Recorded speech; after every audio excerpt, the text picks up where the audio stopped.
मासा घटे न तिल बधे, विधना लिखे जो लेख, और सच्चा सतगुरु मेट कर ऊपर मारे मेघ।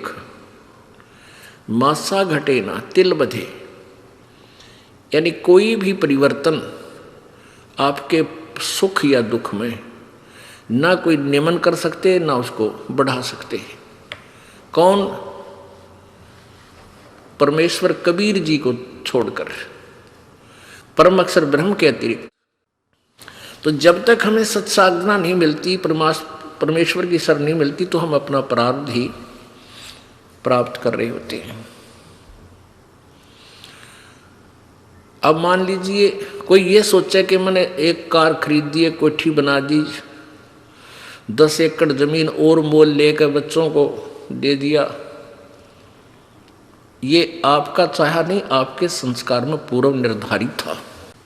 अब प्राणी का चाहा कुछ नहीं हुआ, जो भी आपका पूर्व संस्कार था वो फल रहा है। जैसे किसी बालकों की शादी होती है, विवाह होता है, तो विवाह होते ही प्रत्येक व्यक्ति का एक ऐसा ट्रेंड है, ऐसी सोच है कि भगवान पुत्र दे। अब सभी की इच्छा थी कि बालक होगा, पुत्र होगा, लेकिन पुत्री होगी। फिर दूसरी बार सोचा परमात्मा, अब के तो पुत्र दे, दूसरी भी पुत्री होगी। फिर तीसरा जब गर्भ रहा तो सब ने शुक्र मनाए, ना जाने कितनी देवी देवताओं के जाकर प्रार्थनाएं की, जिसने भी जंतर मंत्र किया, दवाई भी ले ली, फिर भी बेटी होगी, और चौथी भी बेटी होगी, 5वीं भी बेटी होगी। भले आदमी, आपका चाया हुआ नहीं, आपका किया हुआ नहीं। ये तो वो हुआ जो तेरे किस्मत में लिखा हुआ था, पूर्व निर्धारित था। और आज वो अनजानपने में कह रहा है कि 2 बेटे 2 बेटी होगी, सबकी ब्याह शादी कर दी, सबका पुत्र पुत्री होगी और हमारा जीवन सफल हो गया। अरे भले व्यक्ति, जो तूने करना था वो तो स्टार्ट भी ना किया। ये तो पिछली मलाई खा ली और पल्ला झाड़ दिया, बैटरी डिस्चार्ज होगी। अब एक कदम काम बिगड़ जाएगा सारा, फिर गधे की योनि में जाओगा। पुण्यात्माओं, सत्संग के अंदर बहुत ही पुण्यकर्मी प्राणी आ सकता है, जिस पर विशेष कृपा परमेश्वर कबीर जी की होती है, अन्यथा सत्संग में नहीं आ सकता। इस पृथ्वी के ऊपर कितनी संख्या है मानव की, और पूरी संख्या, पूरी जनसंख्या के कितने प्रतिशत आप इस भक्ति से जुड़े हो। इससे आप विचार कर लेना कि आप कितने पुण्यकर्मी प्राणी हो।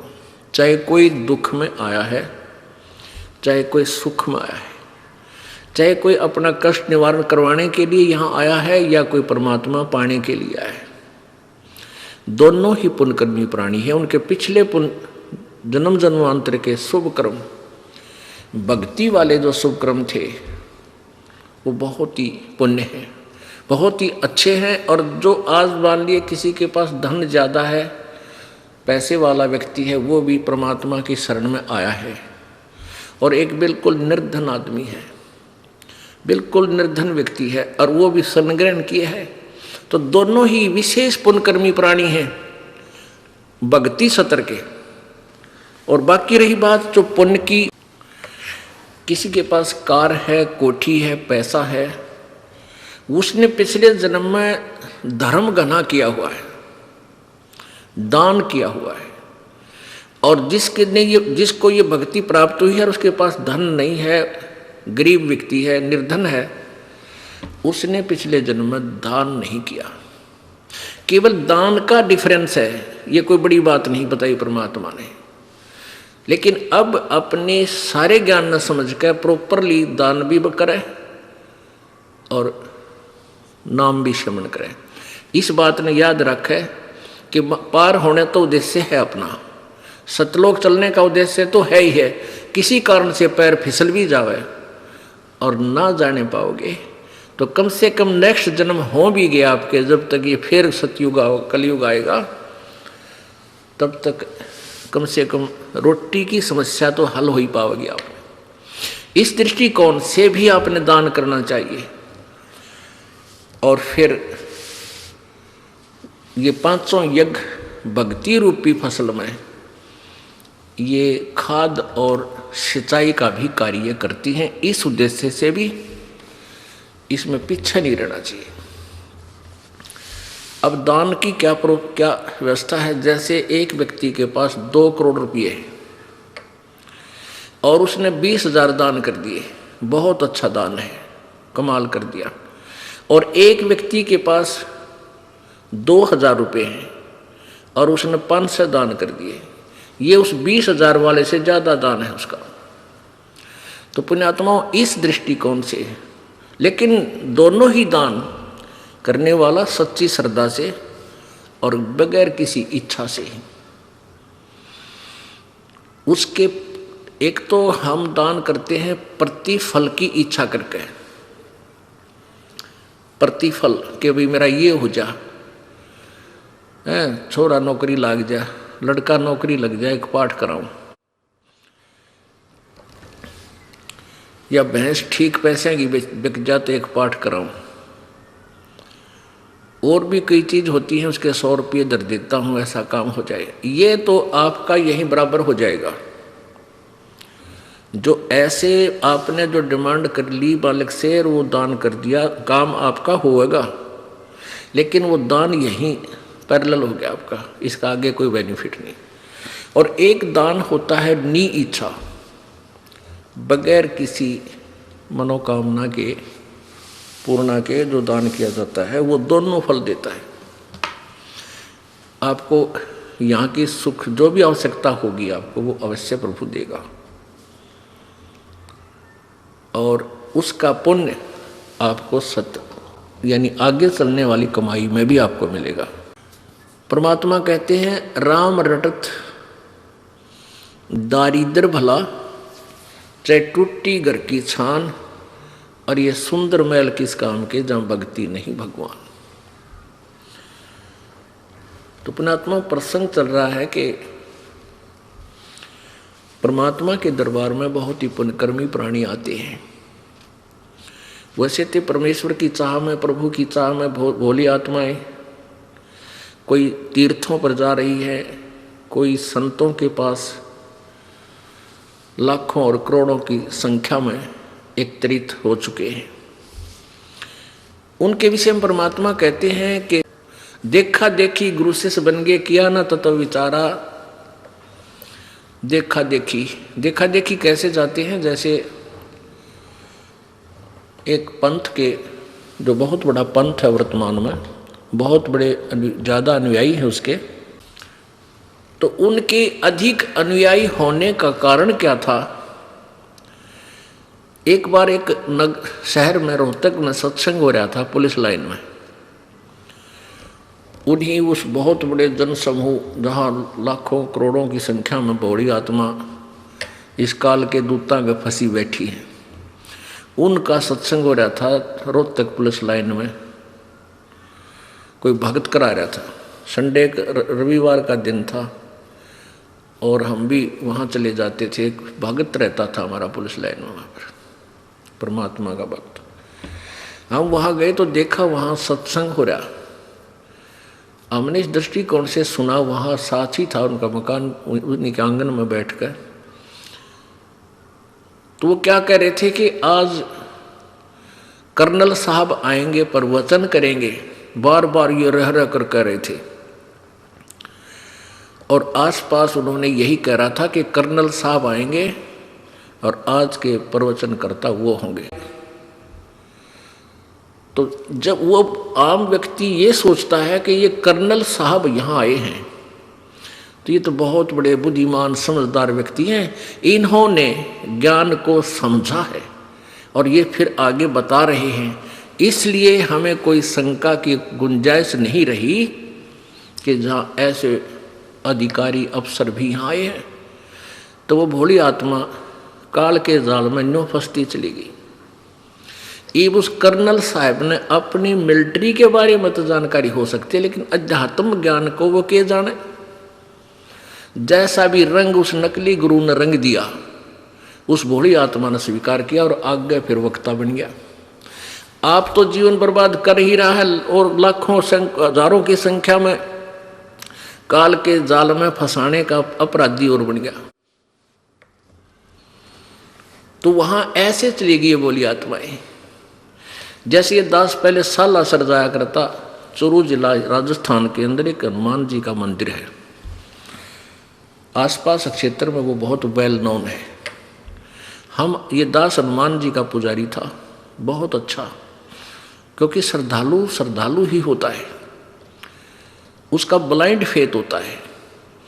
और जो इन लाखों करोड़ों की संख्या में एकत्रित जो भक्तजन है, श्रद्धालु हैं उन नकली संतों के पास, वो वास्तव में श्रद्धालु हैं।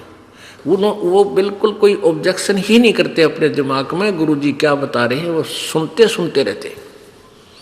उन्होंने उन नकलियों पर ब्लाइंड फेथ कर लिया, सतगुरु जान के उनको सतगुरु मानकर ब्लाइंड फेथ कर लिया। और वो है नकली, उनको कह भी नहीं पता। तो उस श्रद्धा की भावना का दुरुपयोग कर लिया उन काल के दूतों ने, और लाखों करोड़ों बड़ी आत्माओं को काल के मुंह में उलझा दिया। ये दास जब वहाँ जाता था, सालासर गांव उस शहर में, उस नगर में, गांव है ग्राम सा छोटा, तो वहाँ क्या देखा करते, यहाँ की महिमा कि भी ये राजस्थान का मंत्री आ रहा है, ओ हो भाई फिर तड़ कमाल की बात है। ये हरियाणा का सिरसा से मंत्री आ रहा है, ये एमएलए आया हुआ है। उनकी वहाँ गाड़ियाँ खड़ी होती, कोई गनमैन होते तो वो बताते थे। तो हम ये सोचते थे भाई फिर तो यहाँ कुछ ना कुछ बात जरूर है। अब बताइए, ये हमारा पैमाना था नापण का भक्ति और भगवान का, क्योंकि अज्ञान से परिपूर्ण थे, श्रद्धा गणी थी, चाह ज्यादा थी मालिक की, इसलिए अपनी अटकलों पर आप अटक कर खड़े हो जाते थे, भाई यही भक्ति होती होगी। और वहां के भक्ति होया करती, एक सूखा नारियल, अरे एक इतना कपड़ा लाल लंगोट, वो बोला करते उसका धजा, उस नारियल ने गधे नहीं खावे, ना उसमें गिरी कति सूखा खड़ंग, और वो चढ़ाया करते बाबा जी के माथे पर मारते। नो, वह इतनी बूढ़ी ही मूर्ति मंदिर में रखी और शकल की भी कोई ना डंकी बासी आओ, बता के पूजा करते हम, किसे दिमाग खराब हो रहे थे हमारे। और भीड़ हो जाती गणी, नो मारा करते फेंक कर, शर्म लगती भगवान हनुमान गए की मूर्ति गए हैं, और सफल हो जाते, भाई ठीक है हाजरी लाइए बाबा जी। ये बड़ा बाबा जी बैठा था, मेरे ठग बैठे थे, वो 500 नारियल लाते होंगे, 500 नारियल सूखे, और उनको थोड़ी देर में फिर गिठड़ी नू की नू भरका बोरियों में बाहर दुकानों पर सेल कर देते थे। वहाँ मान ले 10 रुपये का हमें मिलता था, तो वो 5 में उल्टे दे देते थे उनको वापस। ऐसे वहाँ उनकी बाबा जी की पूजा चल रही थी। अब बजरंग बली हनुमान जी तो पहलवान आदमी था, अच्छा घी दूध फल केले खाया करता, और सूखे नारियल ने शर्म मारा करता, और इतनी दजा वह बांध दिया थे कपड़ा उसके। तो ये पूजाएं थी। तो हमारा जो पैमाना था भक्ति के सतर को नापण का, वो कति बेकार था। ऐसा ही सभी का है जब तक तत्व ज्ञान नहीं होता। तो पुण्यात्माओं, आपकी बहुत ही अच्छे पुण्य है जो आप मालिक को पहचान चुके हो, और जो देर से में आवेंगे वो बहुत रोएंगे, बहुत पछताएंगे, क्योंकि वहाँ बहुत अच्छी आत्मा गई हुई है, बहुत ही नेक आत्मा उनका जा फंसी, क्योंकि जिनको चाह भगवान की वो अच्छी आत्मा तो है ही। अब उन पंथों से वापस आ रहे हैं और कति लुटपट गए। ऐसा बताते हैं कि मेरे पास 4 ट्रक चला करते थे, 2 कार थी, अच्छा एक फैक्ट्री ला रखी थी, और बड़ी श्रद्धा से प्रत्येक महीना हम उस गुरु जी के पास जाया करते थे जहाँ लाखों लोग इकट्ठे होते हैं। और आज घर में भी दुख, शरीर में भी कष्ट, वो ट्रक भी बिक गया हुआ, कार भी बिक गई, और शरीर में आपत्तियां नरी आएगी। अब यही बात है कि जब तक हमारे पुण्य चलते हैं, पिछले संस्कार के जो अच्छे हैं, जब तक उनका दौर चलता है तो जीव सुखी नजर आता है। और जो भी उसको लाभ हो रहा है वो हो रहा है प्रारब्ध से, और वो सोचता है कि जैसे मैंने इस गुरुजी से उपदेश ले लिया, इस गुरुजी के कारण हो रहा है। अब फिर उनकी विरानमाटी शुरू हुई, वह दुर्गति शुरू होगी। वो गुरुजी भी वही है और वह पूजा भी वही है। अब कैसे ये दुख क्यों आ गया, जबकि दुख तो सुख में परिवर्तित होना चाहिए। इतने उनकी बुद्धि काम नहीं करती। वहाँ से फिर चलते हैं दूसरे गुरु के पास, फिर तीसरे के पास, फिर यहाँ भी पहुँच जाते हैं। यहाँ पहुँचने के बाद फिर उनकी चौंध टूटे, उनके मोतियाबिंद का ऑपरेशन होता है कि हम क्या कर रहे थे रे, तेरा गजब हो, कहाँ थे, सिर था ना पैर था उस भक्ति का। एक मंत्र जानते हैं वह, कहते 2.5 घंटे सुबह बैठो, 2.5 घंटे शाम, और समाधि लाओ। हलना नहीं, टहलना नहीं, खाज भी नहीं करनी की तो हो जाता है, नहीं तो डिस्टर्ब हो जाओगे। और फिर क्या होगा, बोला अंदर देखो, अंदर देखो, प्रकाश ही प्रकाश है, नूर ही नूर है। परमात्मा सतपुरुष कैसा है, वो तो निराकार है। फिर समाधि में के ढूंढेंगे, टट्टू ढूंढेंगे वह। जब समाधि लगा रहे हैं परमात्मा को देखने के लिए तो लगाते होंगे, जो भी क्रिया करें प्रभु के लिए करें, और प्रभु निराकार है तो फिर क्यों डले ढो रहे हो। पुण्यात्माओं, इस दास के ऊपर परमात्मा की कृपा बहुत घनी होगी, और वो होगी आप जी के लिए, क्योंकि पहले तो दास के उपदेश लिया, अपनी भक्ति करता था। सन 1988 में उपदेश प्राप्त हुआ था मुद्दास को। 1994 तक 6-7 वर्ष ये दास अपनी भक्ति भी करता था, अपनी रोजी रोटी का धंधा भी करता था। कोई ये स्वप्न में भी नहीं था कि इतने निर्मल भगवान की और ऐसे उत्तम ज्ञान की चर्चा इस दास ने करनी पड़ेगी। करने का आदेश हो गया। तो यदि ये आदेश ना होता तो आप ये दास अपनी भक्ति करता रहता, कभी स्वप्न में भी नाम नहीं, गुरु नहीं बनता। क्योंकि गुरु बनना तो अपना नाश कराना है, सारे सब का भार अपने सिर पे रखना होता है।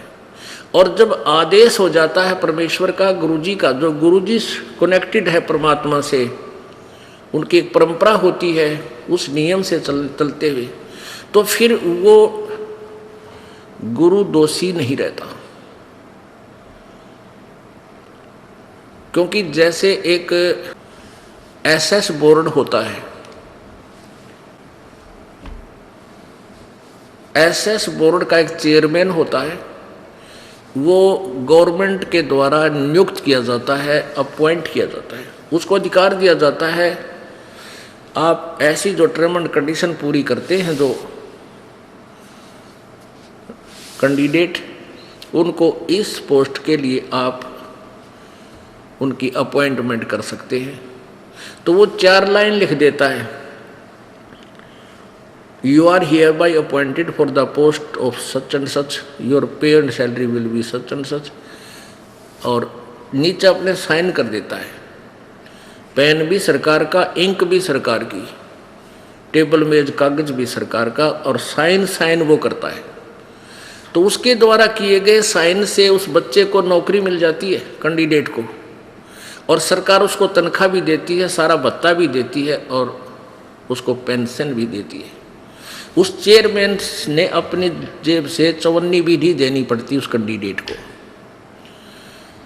तो ऐसे सारा भार उस सरकार ने उठा लिया, केवल उसके साइन होते हैं। ऐसे ही ये दास को, इस दास को जब अपॉइंट कर दिया गया, नॉमिनेट कर दिया गया उपदेश देने के लिए पूज्य गुरुदेव जी द्वारा, तो वो सच्ची सरकार, वो परम अक्षर ब्रह्म कबीर देव जी, उन सभी आत्माओं को जिसको ये दास उपदेश दे देता है, जिसकी अपॉइंटमेंट कर देता है, उसको सारा सुख वो परमेश्वर कबीर जी, वो सच्ची सरकार देती है। दास की तरफ से कुछ नहीं जाता। और यदि मुझे ये आदेश ना होता, और मैं फिर गुरु चेले बनाता। ठीक है, अपनी कमाई से 100, 200, 1000, 2000 को थोड़ा बहुत लाभ दे सकता था, लेकिन वो चेले भी नरक में और मैं भी नरक में जाता। अब परमात्मा के तत्व ज्ञान से मैं पता हुआ कि सबसे बड़ा शत्रु इस प्राणी का गुरुपद है, कि उसमें अहम आता है। अब पुण्यकर्मी प्राणी ही इस पद को प्राप्त करते हैं, गुरुपद को। जैसे ये गुरुलोक बने हुए हैं, जैसे राधा स्वामी पंथ जहाँ से प्रारंभ हुआ है वो है श्री परम धनी हजूर श्री शिवदयाल जी महाराज, आगरा पन्ना गली आगरा वाले, वहाँ से राधा स्वामी पंथ चला है। और वो पुण्यकर्मी प्राणी थे, पिछले जन्म के बहुत अच्छे संस्कारी प्राणी थे, जिस कारण से उनको ये चाह थी प्रभु की। उन्होंने कोई गुरु नहीं बनाया, शिवदयाल जी महाराज ने कोई गुरु नहीं बनाया, निगुरे थे। फिर उन्होंने ऐसे ही ग्रंथों को पढ़ा, किसी संत का अनुभव पढ़ा, कहीं सी ईंट कहीं का रोड़ा, कबीर जी का एक शब्द उन्होंने पढ़ा, करने नो दीदार महल में प्यारा है, हल्दी की गांठ लेकर पंसारी बन गए। एक करने नो दीदार महल में प्यारा है, इस शब्द को लेकर के उन्होंने सतलोक ले जाने का ठेका ले लिया। और उन्होंने उनको सतलोक के बारे में कै खे का भी पता नहीं था। श्री शिवदयाल जी महाराज जो इस राधा स्वामी पंथ के प्रवर्तक हैं। अपने आत्माओं, यह बात आपके सबके खटकेगी। देव भूत लाग रहा कल की मारने, ये उसे है सारे जो शिवदयाल भी भूत बना था। अब दिखाऊंगा आपको, ये शिवदयाल जी भी भूत प्रेत बने, क्योंकि साधना गलत होने से फिर ये ऐसे ही दुर्गति को प्राप्त हो जाते हैं। अब पुण्यात्माओं, ये जो प्रसंग आ जाता है कि श्री शिवदयाल जी को भी ज्ञान नहीं था, बिल्कुल नहीं था, सतलोक का बिल्कुल ज्ञान नहीं था, ना उनके पास कोई भक्ति थी, ना उनके पास मंत्र थे। इस दास को कोई शौक नहीं है किसी की आलोचना करने का, लेकिन ये दास एक टीचर बना दिया परमात्मा ने, आध्यात्मिक शिक्षक टीचर। और एक टीचर का कर्तव्य बनता है, यदि बच्चे गलत ज्ञान ग्रहण कर रखे है, उन्होंने सवाल गलत निकाल रखे है, उसको ठीक करावे। पहले के किसी अध्यापक ने कोई प्रश्न गलत हल कर रखा है और सभी बच्चों ने वो नोट कर रखा है और उसी का रट्टा लगा रहे हैं, और दूसरा अध्यापक आता है, उसके नज़र चढ़ जाता है कि ये बच्चे गलत जो है ना प्रश्न हल किए हुए हैं, तो उसको ठीक करा देता है। उसका प्रथम कर्तव्य बनता है। तो इस दास का प्रथम कर्तव्य है कि जो इन नकली गुरुओं ने आउट ऑफ सिलेबस पढ़ा रखा है, तो सभी श्रोताओं को, सभी विद्यार्थियों को, प्रभु के चाहने वाले प्यारी आत्माओं को अपने सदग्रंथों के आधार से वो शास्त्र अनुकूल साधना का ज्ञान कराऊं। और फिर इस चीज़ का कैसे पता चलेगा भाई कौन सी गलत है, कौन सी ठीक है। अब ये दास राधा स्वामी पंथ वालों का भी साधना गलत बता रहा है, और धन सतगुरु वालों का भी सच्चा सौदा जो सिरसा वाले हैं, जगमाल वाले, इनका भी गलत बता रहा है।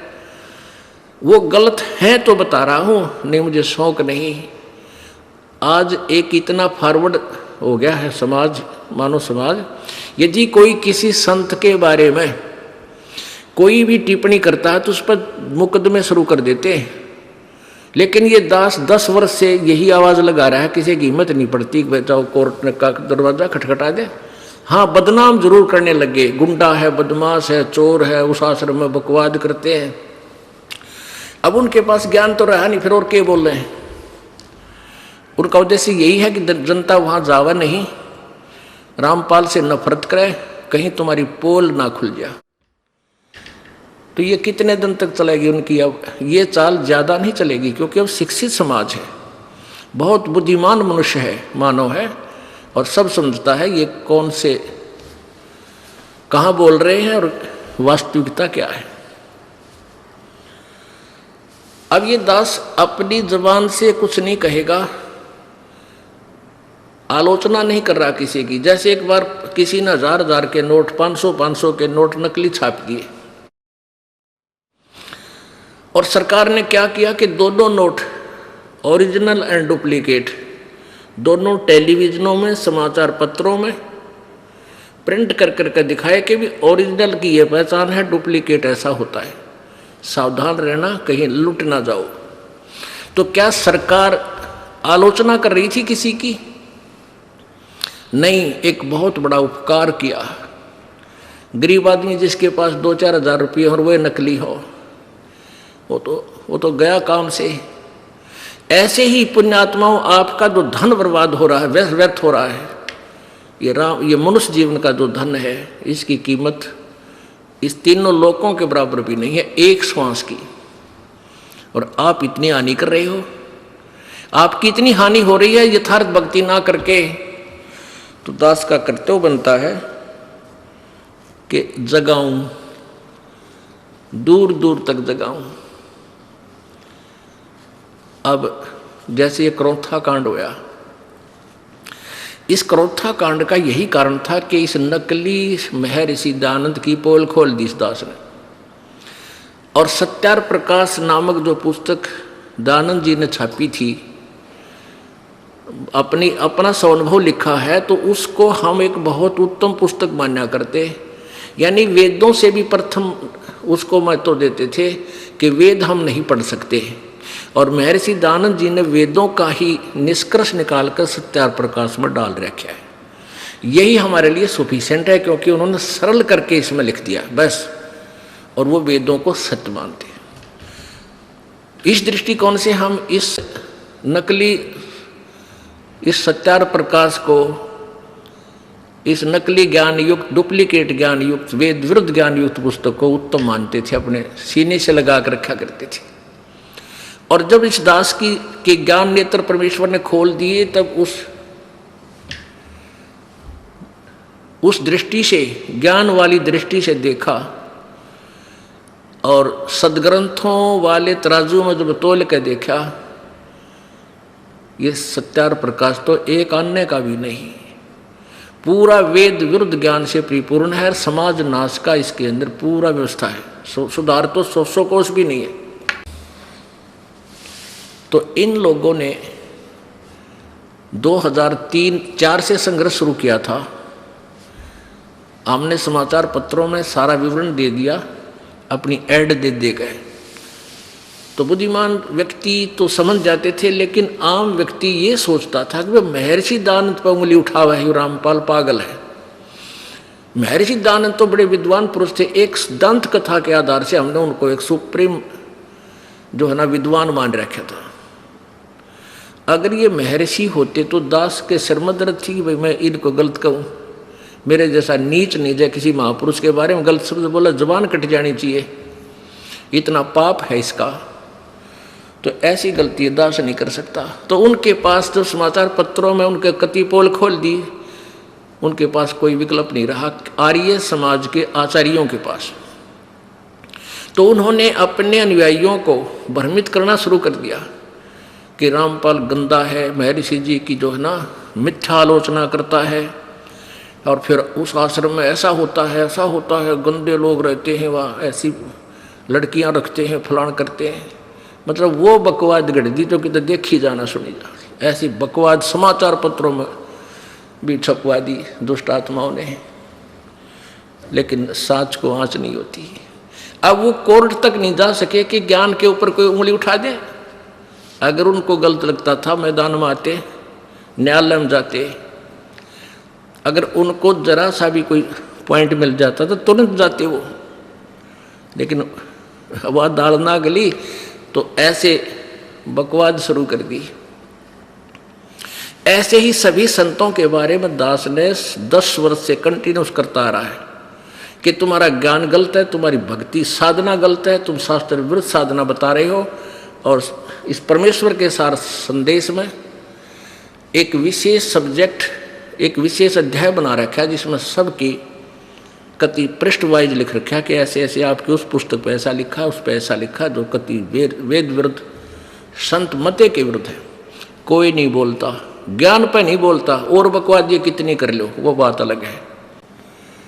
तो क्रोथा कांड करवाने का उद्देश्य था कि रामपाल को जनता तो मरवा दे या स्वयं मार दे जाके, ताकि थारी पोल खुलनी ना खुल जाए। अरे दुष्टो, परमात्मा के बच्चों को तुम अंधा बनाकर रखना चाहते हो, उसी से दूर रखना चाहते हो।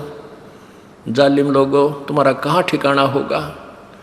लेकिन अब शिक्षित समाज है, अब देखना क्या होगा। अब वो समय आने वाला है, दुनिया थूक क्या करेगी इन दुष्टों को। अरे निकम्मे, तुमने ऐसा जुल्म किया, हम 10 वर्ष पहले आ जाते शरण में, आज 10 वर्ष बाद आना पड़ा हमने तुम्हारे द्वारा की गई बकवादों को सच्चा मान के। पुण्यात्माओं, एक कथा है, एक बंजारा था, ये पुरानी कथाएं हैं।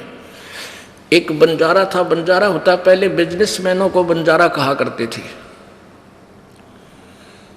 और वो बिजनेस कैसे करते थे, जैसे किसी सेठ साहूकार से पैसे एडवांस ले लिए और फिर किसी दूसरे शहर से जाकर बैलों के ऊपर, बैल होते थे, बैलों के ऊपर गधे की तरह बोरा रखते थे, थैला, उसमें किसी में चावल 10-20 बैलों में चावल, 10-20 बैलों में शक्कर, 10-20 बैलों में खंड, किसी में दाल, न्यू भर के और दूसरे स्थान से दूसरे स्थान पर सेल कर कहा करते। उसमें किसी में लाभ हो जाता, किसी में हानि। यानी ऐसे उनका बिजनेस करते थे। बैलों के ऊपर पहले ट्रांसपोर्ट, ऐसा यही ट्रांसपोर्ट थी पहले। तो वो बंजारा जो था, उसने एक शहर में एक सेठ से 10-20 हजार रुपये लोन ले रखा था।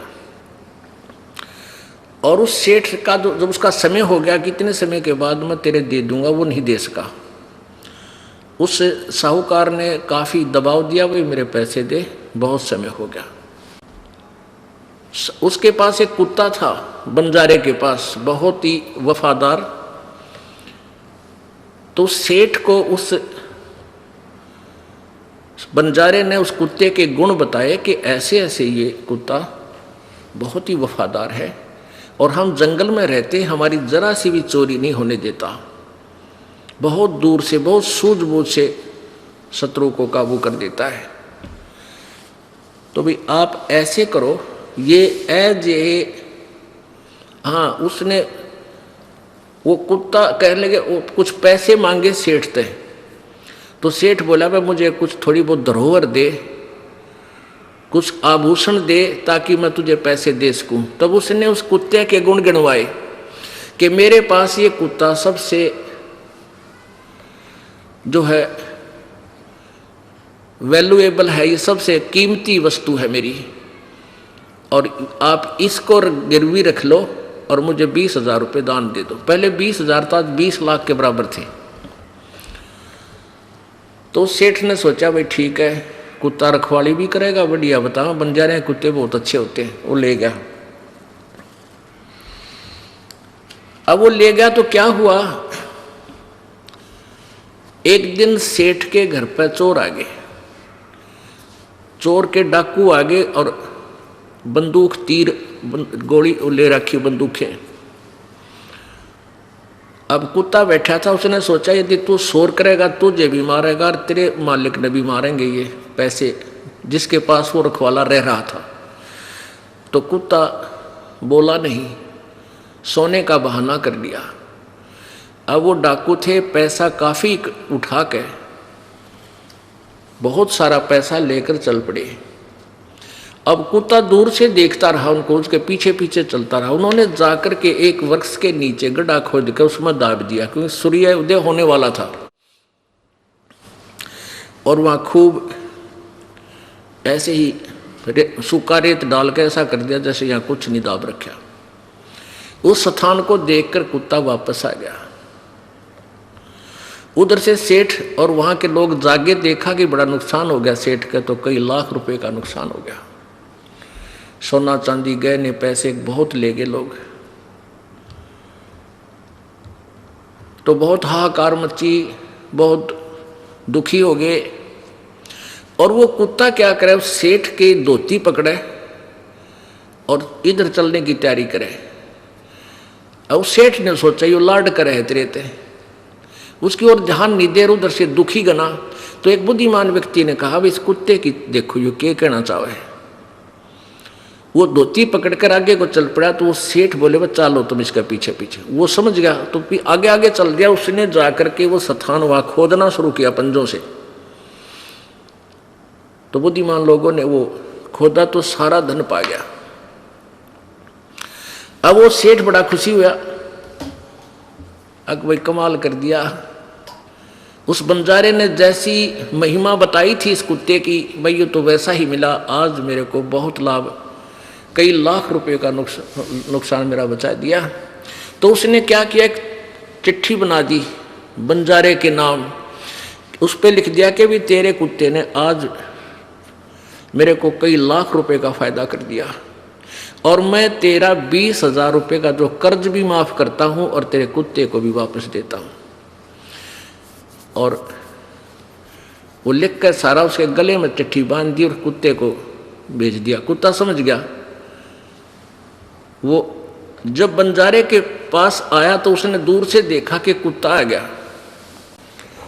और पहले व्यक्ति अपने कारोबार में जुबान के पक्के हुआ करते हैं, और जुबान के पक्के होते थे तभी उनके सौदे आगे चलते रहते थे, उधार मिलता था।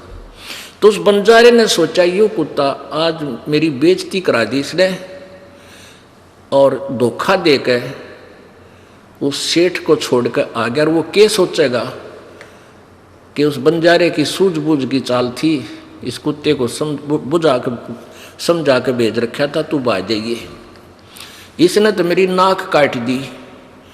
आओ देखा ना ताओ देखा, निकट से जब आ लिया तो उसके ठा के गोली मार दी, वो कुत्ता मार दिया। अब उस कुत्ते में उसका प्रेम बहुत था, मार भी दिया, लेकिन फिर उसके गले से निकट जाकर चिपट कर रोने लगा। उसके हाथ में वह पर्ची आ गई। उसमें जब उसको पढ़ा और तेरा गजब हो तने तो गलत मार दिया, इसके गले में चिट्ठी तो पढ़ लेनी चाहिए थी, बाद में क्यों दंड देता। तो पुण्यात्माओं, प्रथम तो ये है कि परमात्मा जिसके साथ होता उसका कोई कुछ बिगाड़ नहीं सकता। और कोई दुर्बुद्धि व्यक्ति यहाँ तक कोशिश भी कर जाता तो ऐसे रोते जैसे बंजारा रोया था कुत्ते ने मार के, टक्कर मार मार कर रो रहा है वो बंजारा उनके वृक्षों के कि मैं जालिम आदमी हूँ। ऐसे नेक प्राणी को मैंने बगैर सोचे समझे ऐसा कर दिया। तो ये दास, ये समाज ये देख लिए दास के चिट्ठी लेकर है परमात्मा की, ये सदग्रंथ सारे खोल कर परमात्मा के, और इन सदग्रंथों में नोट कर रखे। गहरी नजर गीता में, गीता जी का पुनर्अनुवाद पढ़ कर देखो। कई ये कहते हैं ये नकली, ये आचार्य, ये झूठे कपटी दुनिया को भ्रमित करने के लिए यूँ कहे भाई रामपाल को संस्कृत ना आती, वो के अनुवाद करेगा गीता जी का। तो हमारे भक्त एक बोला अरे कमाल की बात है, देखना तो ये है संस्कृत नहीं आती अनुवाद कर दिया, इसी को तो करिश्मा कहते हैं, देख पढ़ के और बताओ इसमें कोई त्रुटि है तो तुम आचार्य बने फिरो थे। अब परमेश्वर कबीर जी को भी यही कहा करते ये तो भाई कि ये तो अशिक्षित है, ये अक्षर ज्ञान नहीं जानता संस्कृत के बारे में, ये के जाने वेदों और गीता पुराणे के बारे में। आज परमेश्वर ने 600 वर्ष पहले जो परमेश्वर कबीर जी ने जो वेदों और गीता और पुराणों का ज्ञान दिया था, आज वो सब वेदों और गीता और पुराणों से मेल खाता है। और इन नकलियों ने जो हमें दंत कथा सुनाई थी वो सारा वेद विरुद्ध और पुराणों के विरुद्ध और गीता जी के विपरीत ज्ञान दे रखा था। अब प्रसंग चल रहा है कि ये नकली संत जो हैं, ये जो गुरु पद पर बैठे हैं, ये बहुत पुण्यकर्मी प्राणी है पूर्व जन्म के, और उसको आज उनको एक लाखों करोड़ों की संख्या में श्रद्धालुओं का मुखिया का पद प्राप्त है, और उनको वो राजशाही ठाठ हैं, एक से एक बढ़िया कार उनके पास है, सारी सुविधाएं हैं, और सारा दिन में सत्संग जब करते हैं 1 घंटा अटबट करते हैं, 1 घंटा अटबट, बड़ी प्यार से कोई इधर की कहानी कोई ऐसी सुना दी, फिर चुप हो गए हैं, 1 घंटा 1.5 घंटा मुश्किल है, और वो भी अज्ञान कोरा, और श्रद्धालु बड़े खुश हो जाते, ओहो वाह तो भाई महाराज जी ने चाड़ा पाट दिया, बड़ा ज्ञान सुनाया। अब कहते हैं अंधे की बाँ गई अंधे ने मारे कौन बतावे, अंधे की बाँ अंधा गिरा। और इस दास ने यू गला भी कंडे में लिया, इस दास का 18 घंटे बोलना पड़ता है, 6 घंटे 7 घंटे सत्संग इस दास ने करना पड़ रहा है, ताकि ये अज्ञान हट सके, ये पुण्यात्मा अपने मालिक को पहचान सके। इस दास ने मजदूरी की है परमात्मा के आदेश से। आज सन 1994 से लेकर आज लगभग 16 वर्ष हो गए, 15 वर्ष हो गए, 16वां चल रहा है। और जिस दिन से ये दास के ऊपर ये भार आया है, उसी दिन से आज तक एक पल का सांस नहीं लिया है, क्योंकि इतनी मेहनत का कार्य है, इसकी इतनी मेहनत के बिना ये जनता तक पहुंच नहीं सकता। और अब तो इसका डूंडा उठ गया, अब तक कत्ती चारों तरफ तैल का माच लिया मालिक के ज्ञान का।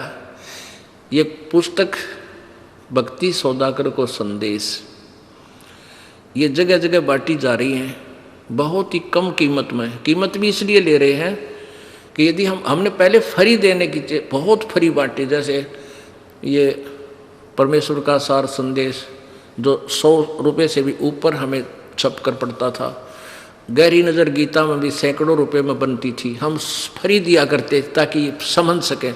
लेकिन इतने ढीठ हो गए हम, फ्री की कोई वस्तु मिल जाए उसने कतई नहीं पढ़ना, ये पल्ला गांठ ला रखी है, और 10 रुपये खर्च हो जाए जरूर पड़ेगा ना, ये तो खर्च करेगा नहीं, करेगा तो पड़ेगा। तो हमने फिर यही देखा कि हमें 20, 25, 30 रुपये में जो पुस्तक पढ़ रही है उसके हमने 10 रुपये लेने शुरू किए। अब उसका इतना बेस्ट रिजल्ट आया है कि जो भी 10 रुपये खर्चा है पुण्यात्मा जरूर पड़ेगा। एक आधा नहीं पढ़ा तो उसका कोई बच्चा पढ़ लेता है, उसको समय नहीं मिलता है, और कोई और रिश्तेदार पढ़ लेता है, तो वो अब उस ज्ञान को समझ कर बिल्कुल क्लियर होकर आते हैं।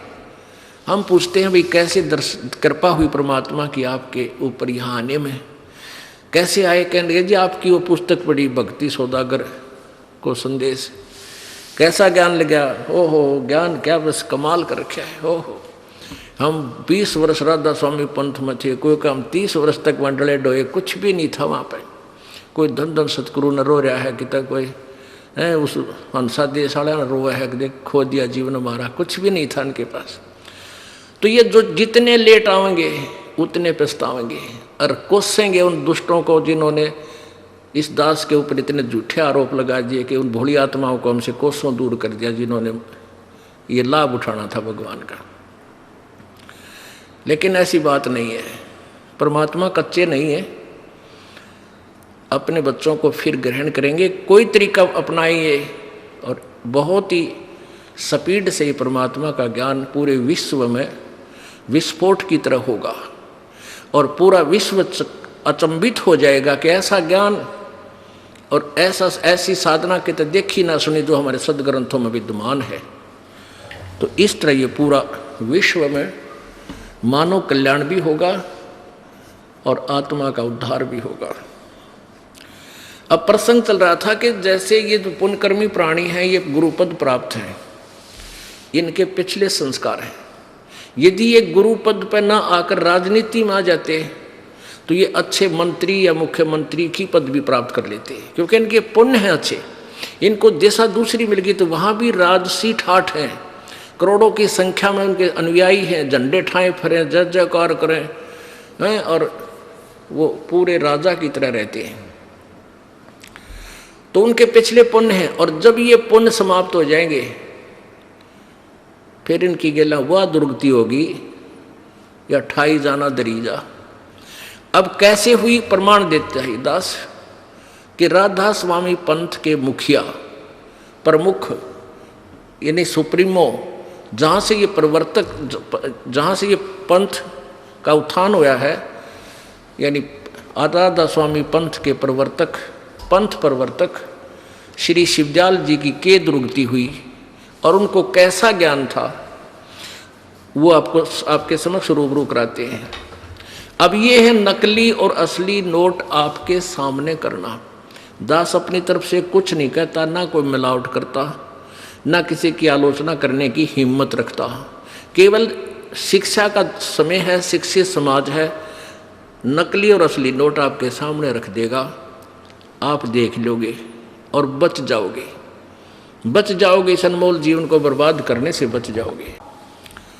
अब ये पंथ जो है धन धन सतगुरु राधा स्वामी पंथ, ये राधा स्वामी पंथ से निकला हुआ है। धन धन सतगुरु तेरा ही आसरा, सच्चा सौदा सिरसा और जगमाल वाली बात। अब शिवदयाल जी इनके मुखिया हैं। अब शिवदयाल जी के ज्ञान से आपको परिचित करा देंगे तो अंडरस्टूड हो जाएगा। एक के कुएं का जल है, वहां से लेकर वहां तक कोई अंतर नहीं। अब ये क्या कहते हैं कि हम ये राधा स्वामी पंथ और धन धन सतगुरु पंथ, ये कहते हैं हम वेद और गीता को नहीं मानते। विशेषकर ये खासकर कहते हैं, कहते वो भी तो किसी ने लिखे हैं, व्यास जी भी तो इंसान थे, व्यास जी ने लिखे और हमारे गुरु जी ने जो ज्ञान दिया है ये वेद और गीता से ऊंचा ऊंचा ज्ञान है। फिर हमने क्या जरूरत है वेद और गीता पढ़ने की, हम तो अपने सतगुरु के वचन पढ़ते हैं। अब वो सतगुरु के वचन दिखाता हूँ आपको। ये बोल देखियो इनके महापुरुषों के, ये देख, ये सारवचन वार्तिक, सारवचन वार्तिक, सारवचन राधा स्वामी वार्तिक, हजूर स्वामी जी महाराज, राधा स्वामी सत्संग व्यास। ये कहाँ से छपा है? प्रकाशक हैं जगदीश चंद्र सेठी, सेक्रेटरी राधा स्वामी सत्संग व्यास, डेरा बाबा जयमल सिंह, राधा स्वामी 1961-2003, राधा स्वामी सत्संग व्यास, सर्वाधिकार सुरक्षित हैं, पहला संस्करण 1961 में। 1961 में ये पहला संस्करण छपा है। आप देखो ये भूमिका है। सारवचन राधा स्वामी वार्तिक हजूर स्वामी जी महाराज के प्रवचनों का संग्रह है। ये वचन सत्संगों तथा अन्य चर्चाओं के दौरान सत्संगियों ने नोट किए थे। स्वामी जी महाराज के परम धाम देखिए, दिखाऊंगा इसका परम धाम की अच्छी है। फिर परम धाम सिधारने के कुछ वर्ष बाद इनका संग्रह करके पुस्तक के रूप में छपवाया गया था। सन 1902 में बाबा जयमल सिंह जी महाराज ने सारवचन राधा स्वामी वार्तिक को पहली बार गुरमुखी लिपि में छपवाया। यानी 1902 से चल रहे हैं ये वचन, 108 वर्ष हो गए, पहली बार छपवाया। इसका स्पष्ट किया है कि ये स्वामी हजूर शिवदयाल जी ने अपने मुखारविंद से बोले वो वचन इन्होंने नोट करके इसमें छपवाया। और उनके गीता जी की तरह स्वामी जी महाराज का शुभ नाम सेठ शिवदयाल सिंह जी था। आपने 25 अगस्त 1818 में आगरा शहर में जन्म लिया। आपके पिताजी का नाम सेठ दिलवाली सिंह जी था, माताजी का नाम महामाया जी था। आपके पूर्वज पंजाब के रहने वाले थे तथा घर में गुरु ग्रंथ साहिब का पाठ किया जाता था। आपके माता पिता हाथरस के प्रसिद्ध संत तुलसी साहिब के भगत थे। ये तुलसीदास, ये तुलसी साहिब है ना, इसकी भी इसने रामायण लिखी है, वो भी दिखाऊंगा, इनसे संबंधित है। स्वामी जी महाराज ने भी तुलसी साहिब की काफ़ी संगति की थी। यानी शिवदयाल जी के माता पिता इस तुलसी साहब के शिष्य थे, हाथरस वाले के। और स्वामी जी यानी शिवदयाल जी ने भी उनके बहुत सा ज्ञान सुना हुआ था, यानी बहुत काफ़ी संगत की थी। स्वामी जी महाराज ने भी तुलसी साहिब की काफ़ी संगत की थी। बचपन से ही स्वामी जी महाराज का रुझान अध्यात्म की ओर था। आपने एक कमरे में बैठकर 17 वर्ष सूरत शब्द योग का अभ्यास किया और सन 1861 में बसंत पंचमी के दिन खुले तौर पर आम सत्संग और सूरत शब्द योग का उपदेश शुरू किया। कबीर साहब, गुरु नानक साहब, रविदास, दादू, पलटू, तुलसी साहब आदि महात्माओं का भी यही उपदेश था। देखे पीतल को इस सोने से ये सोना है इनकी वाणी और इस तो जोड़ रहे हैं ने बोले ये नवी उपदेश ये नाम दिया था। समस्तर वेद, मौलाना, रूम, हाफिज, अरे वाह। बाबा जयमल सिंह का जन्म जुलाई सन 1900, अच्छा ये नहीं, अब जो चलना है वो देखेंगे। अब इस पुस्तक के अंदर आपको दिखाते हैं, ये देखो स्वामी राधा स्वामी दयाल की दया, राधा स्वामी साहेब खुलासा उपदेश हजूर राधा स्वामी साहेब का, यानी शिवदयाल जी का। यहां से देखते हैं, ये प्रथम प्रारंभ है 13 पृष्ठ पे। सिर्फ काम इतना है कि इंसान यानी मनुष्य अपनी सूरत यानी रूह को उसके खजाने और निकास यानी मुकाम सतनाम और राधा स्वामी, सतनाम और राधा स्वामी में यहाँ मुकाम बोला है, मुकाम पहुँचावे बस।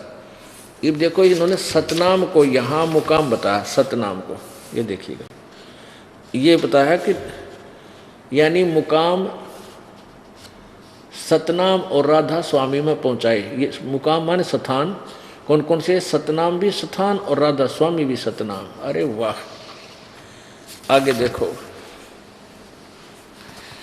अब प्रश्न नंबर 14 पे, जितने भी आचार्य और महात्मा और अवतार और पैगंबर हर एक मजम्मा हुए, वे सब अपने अभ्यास के जोर से अंतर में तरफ मुकाम असली के चले, पर सबके सब धुर स्थान तक नहीं पहुँचे।